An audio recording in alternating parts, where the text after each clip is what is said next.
Very good evening to you, and thank you for staying tuned to Channels Television. This is The World Today. I'm Cynthia Are. Here are our top stories.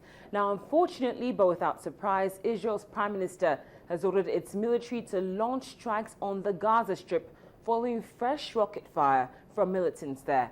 One Israeli official went as far as saying that terror sites would be targeted in response to Hamas's violation of the truce. This comes after a 5-day ceasefire was extended for 24 hours last night, while teams from both sides tried to negotiate a deal to end weeks of fighting. More than 2,080 people have been killed since the fighting started back on the 8th of July. Now, despite the president's appeal to protesters yesterday to stop the violence regarding the murder of a black teenager in Missouri, the U.S. police say they have arrested 31 people during another night of angry protests. Unrest fled hours after President Obama called for calm following the fatal police shooting of the unarmed black teenager Michael Brown on the 9th of August.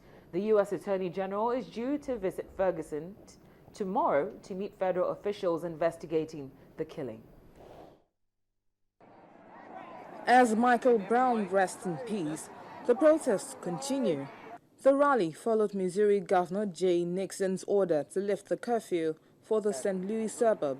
The National Guard troops moved into the St. Louis suburb of Ferguson and began deploying troops to help kill days of rioting and looting spurred by the fatal shooting of a black unarmed teenager by a white policeman. It's the latest of several attempts to restore peace to a city beset by violent protest over the killing of an unarmed black teen by a police officer. It's also an issue President Barack Obama felt compelled to address yesterday afternoon. There's no excuse for excessive force by police or any action that denies people the right to protest peacefully. Ours is a nation of laws for the citizens who live under them and for the citizens who enforce them.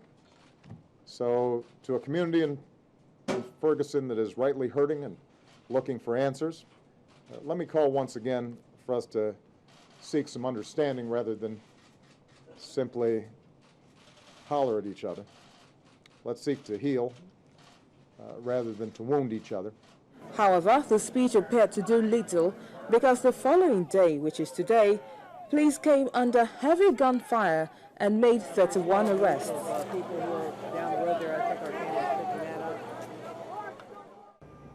These criminal acts came from a tiny minority of lawbreakers.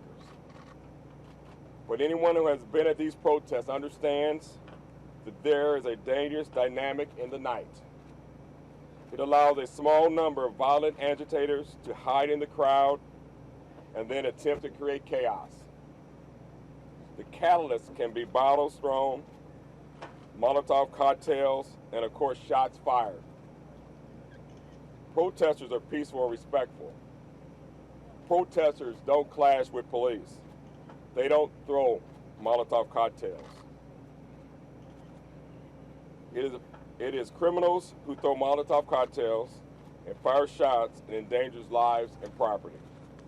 The captain also cautioned that activities should be limited to the daytime because nighttime activities were being exploited by criminals. No, sir. What I want is our peaceful protesters to come in the daytime. All these criminals at night that are masking themselves and hiding themselves behind peace, let them come at night so we can identify them, so we can take them away from our community and put them away and make our streets clear so they can no longer mask themselves behind the peaceful protesters and define this city. And I'd ask you not to glamorize their activities. However, the Missouri State Police remain determined to restore normalcy to the community.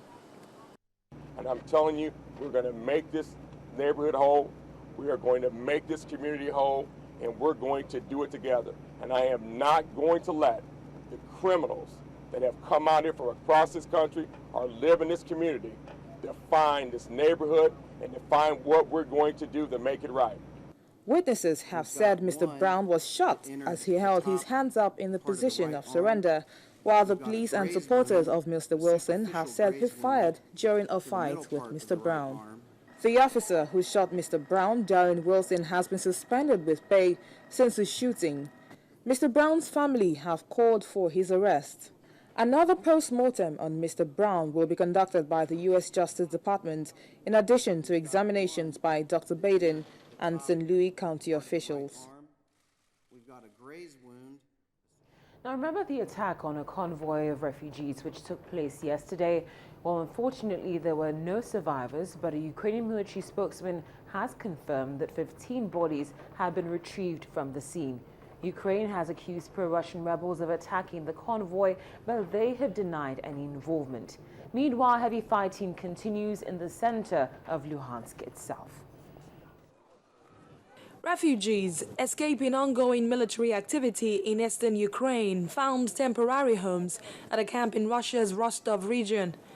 The temporary residence for Ukrainian refugees was established in Donetsk, a town in Russia located 15 kilometers from the border. People fled eastern Ukraine primarily for security reasons, as Ukrainian army and pro-Russian separatists continued to fight against each other in the region, occasionally hitting residential areas and damaging buildings. Relief agencies also say people living in Luhansk and in Donetsk were pro-Moscow separatists who are fighting government forces, and that they face shortages of water, food and electricity after 4 months of conflict, in which the United Nations says more than 2,000 have been killed. Meanwhile, the acting chief of the Organization for Security and Cooperation, OSCE, observer mission in Ukraine, has confirmed that in the last week there has been an increase in military activity at the border with Russia. Last week we have seen an increase of military activities in the border crossing points. And well, when I say in the border, it's in the vicinity of the border crossing point. We have seen helicopters flying around and above the border crossing points, and we have also noticed that there was an increase in traffic in vehicles in the vicinity. OSCE observers arrived at the border last week to monitor the situation around a Russian humanitarian aid convoy that is set